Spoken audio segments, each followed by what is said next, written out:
Hello everyone, বিয়ে বাড়ি যেতে কারি না ভালো লাগে, আর যদি সেটা হয় বান্ধবীর বিয়ে তাহলে মজাটাই আলাদা। এটা ছিল আমার বান্ধবীর বিয়ে এবং ডিসেম্বরের লাস্ট বিয়ে বাড়ি। চলো দেখে নিই আমি আমার বান্ধবীর বিয়েতে কি কি খেলাম। প্রথমে গিয়ে পৌঁছে আমি আর এক বান্ধবীর সঙ্গে পরিচয় হয়ে দুজনে মিলে খেয়ে নিলাম ভেজ পকোড়া আর মিষ্টি।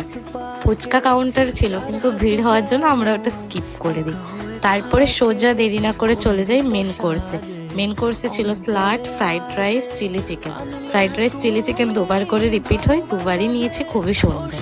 তারপরে আসে আলু ভাজা, আলু ভাজার পর আসে চিংড়ার পর চিকেন কষা, যেটা খুবই সুন্দর ছিল।